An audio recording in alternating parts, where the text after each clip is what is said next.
In ancient literature, the hero's struggle was against the gods, who represented moral ideas everyone believed in.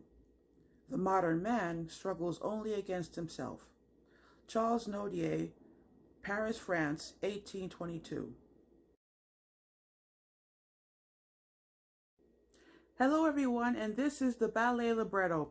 In this series, you are invited to come with me to explore the stories behind the world's most beloved ballets.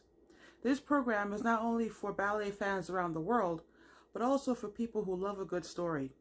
The ballet art form has a history that spans over 400 years, and at times it was political, but always evolving, always complex, and at the center of it, ballet was and still is about the human experience. Today, we are going to start the countdown of the top 10 most popular ballets in the world. If you are new to the world of ballet, this season of the Ballet Libretto is for you. Between now and November, when we find out which ballet is number one on the list, you will have a good knowledge of the ballets. In this episode, we are going to go behind the scenes of the 10th most popular ballet in the world, La Sylphide.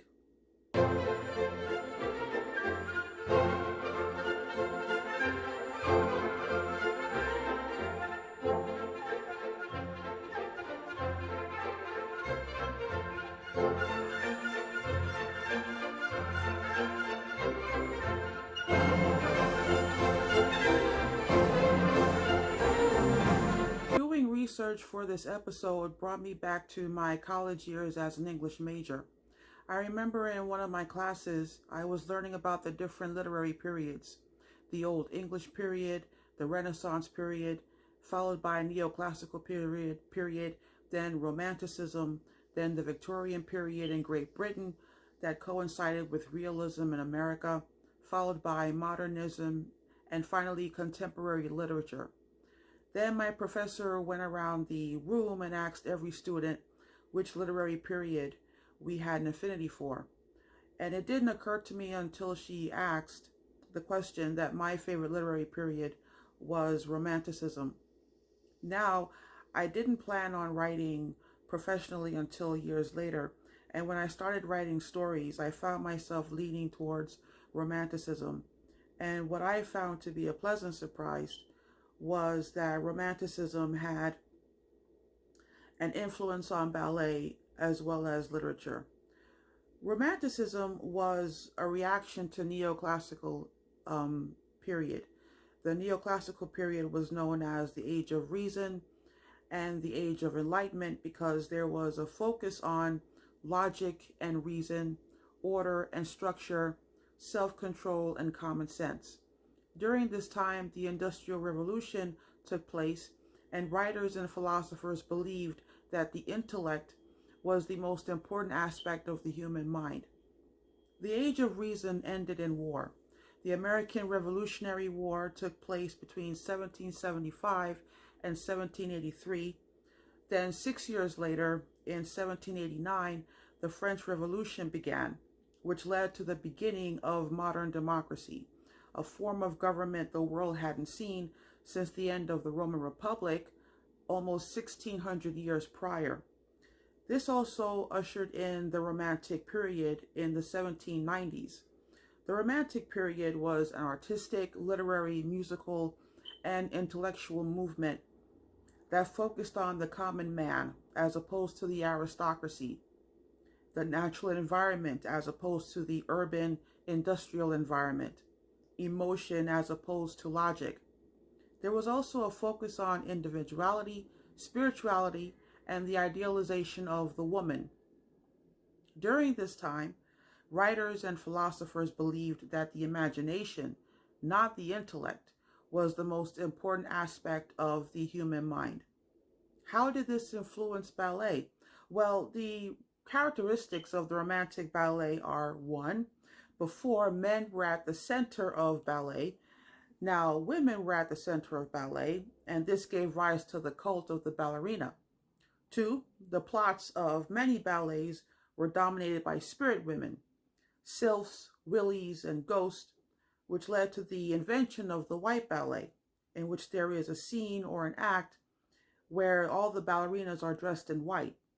and the color white became the symbol of ghosts in ballet stories.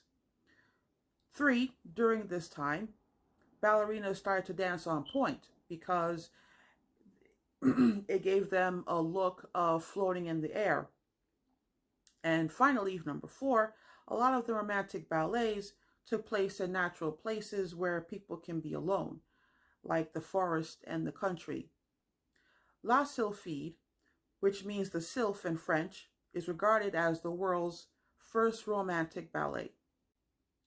The ballet story was inspired by the novella Trilby, or The Imp of Argyll, written by Charles Nodier, a French romantic writer. Nodier was a big fan of Sir Walter Scott, a Scottish writer and historian who wrote famous books including Ivanhoe, Rob Roy, Waverley, and The Lady of the Lake. In the spring of 1822, Nodier and a few of his friends went on a 7-week trip from Dieppe, a town off the coast of Normandy, France, to the Scottish Highlands. During this trip, he collected as many Scottish folk tales as he could, and when he returned to France, he wrote and published Trilby. It is a tale of psychic bondage in which Janine, a fisherman's wife, living in the Scottish Highlands, is seduced and entrapped by an imp, who is part angel, part demon. Disturbed by the presence of the spirit, Janine's husband, Dougal, summons an old monk to exorcise the spirit from the house.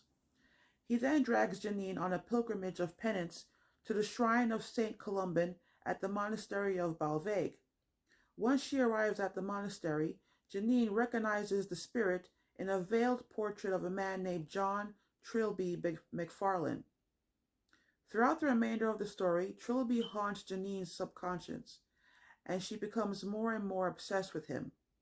The ballet libretto was written by Adolphe Nourrit, who was an opera singer as well as a librettist. Nourrit was born and raised in Montpellier, a city in France off the coast of the Mediterranean. His father was also an opera singer as well as a diamond merchant who taught his son how to sing. At the age of 19, Nourrit became a professional opera singer. It is unknown as to when Nourrit started writing librettos, in particular La Sylphide. But when he wrote the story, he made some noticeable changes. Like Nodier's novella, the story takes place in Scotland. However, the story centers around James, a Scotsman who dreams of a sylph, an air spirit who looks like a woman with wings. When James wakes up from his dream, he wonders if the sylph is real or not. However, he remembers that he is supposed to get married to Aoife on that same day. His friend Gurn was also asleep, and James wakes him up and asks him if he saw the spirit.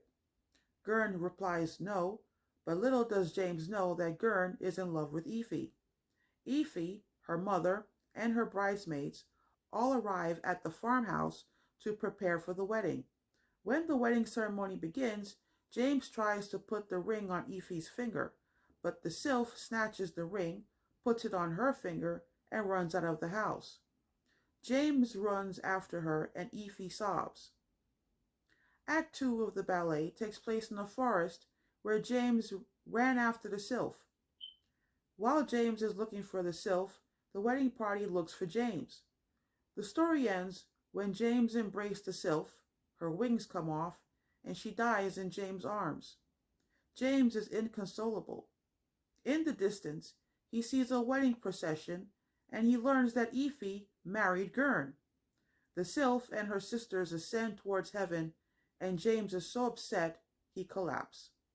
The ballet premiered on March 12, 1832 at the Salle Le Pelletier, which was the home of the Paris Opera from 1821 until 1873, when it was destroyed in a fire. The Paris Opera is the national opera and ballet company in France that was founded in 1669 by King Louis XIV. La Sylphide was choreographed by the Italian choreographer Filippo Taglioni and composed by Jean Schnetzhofer. Taglioni was born in Milan, Italy, and began dance lessons as a child. He started his dance career at the age of 17 and became a dancer with the Paris Opera at the age of 22. Eventually, he became principal dancer and ballet master at the Royal Swedish Ballet in Stockholm. It was there he met and married another dancer, Sophie Karsten, and they had two children, Marie and Paul. Filippo Taglioni choreographed La Sylphide for his daughter.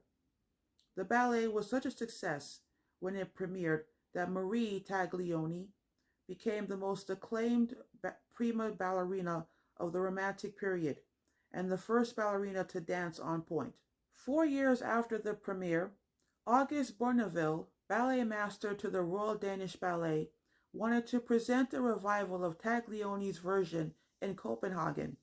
However, the Paris Opera demanded too high of a price for Schnetzhofer's score.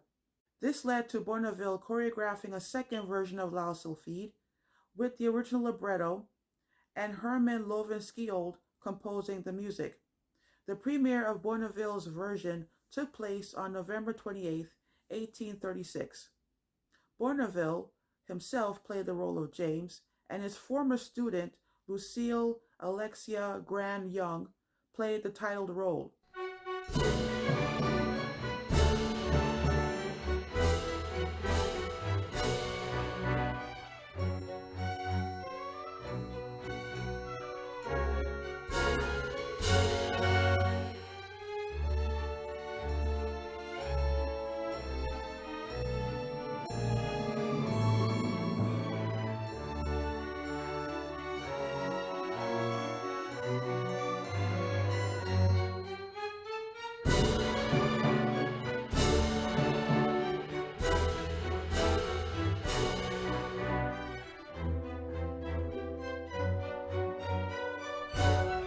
Eric Brun, one of the greatest dancers in history, created a production of La Sylphide for the National Ballet of Canada in August 1974.